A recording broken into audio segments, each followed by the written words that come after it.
10 rounds in which the final round, obviously, on the scorecards gave Scott Fitzgerald a win, the new WBA International Light Middleweight Champion, the madman, Scott Fitzgerald, not looking his best, but I'm going to open the floor to questions from you guys. Scott, were you surprised when you knocked Anthony Fowler down? You know, the first time I proper opened up, I feel like actually, and he caught me a couple of good shots in the ninth.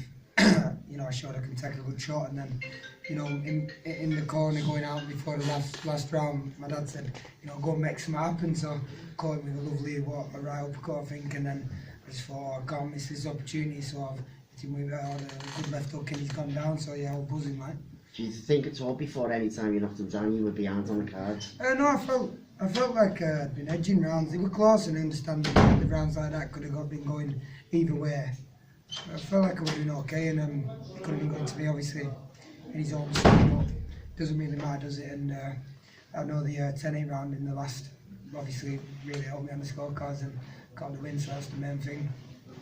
Were you surprised that one of the judges' scorecards where they had Fowler winning quite convincingly? By 2 rounds, even though well, just wasn't bothered. I was just waiting to hear he said one, and that was the main thing, you know what I mean? But yeah, I suppose so. Eddie, I know you said that you both have got to play for you. Did you see a rematch? Yeah, I mean, it's always horrible putting 2 young prospects in with each other, because really, you know, in an ideal world, you would have saved that fight for 5 or 6 fights down the line. But both of these guys wanted it. They both felt they could win the fight. And I said before, the loser will have a big career and the winner will have a big career. Obviously, the winner is in a much better position. Scott will go top 15 in the world, and I just want him to just give 110% now to the sport, because he's got such a great chance now. And I think this is the first camp really where I've seen him in top shape. You know, obviously made 11 stone eventually once he took his pants off. But you know, you can't let these opportunities go really, because that's the key now. Because no one really, you know, no one really gave him much of a chance in this fight. You know, he's a big outsider. He's come through. He sold over 800 tickets. That was personally to Preston, plus of what else came. So well over 1,000 came from Preston.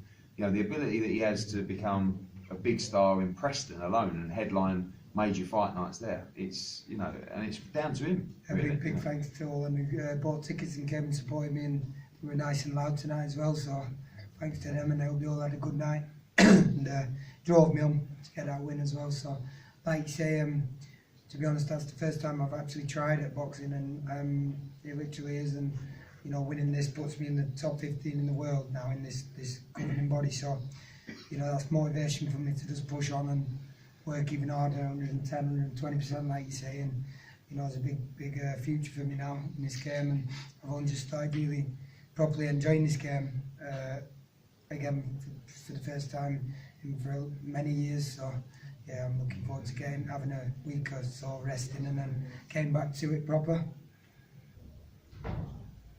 Scott, did you anticipate the crowd to be that favourable to you, considering that it was in Fowler's hometown, and how much of a factor did that play in the fight?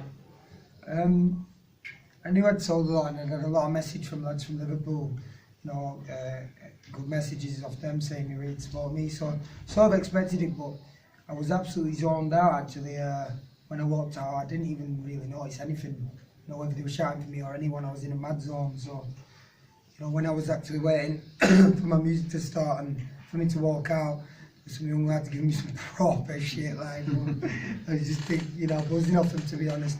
I nearly got cramped there, and so I was just buzzing off them, actually just trying to just focus and forget about it. But you know, it's what comes with this sport, and it was a good crack. And Eddie, just in terms of the fight itself, the spectacle, the atmosphere, did that more than live up to the hype for yourself? Yeah, I mean, obviously it's really caught the imagination of the people. And again, like when you've got 2 sets of support, which always makes for a great atmosphere. And you know, I'm looking forward to seeing what's next. I don't know if you busted your nose, have you, or not? I don't think so. I don't feel that bad. So, I mean, he'll be now mandated to fight Ted Cheeseman for the British title, which is a great fight.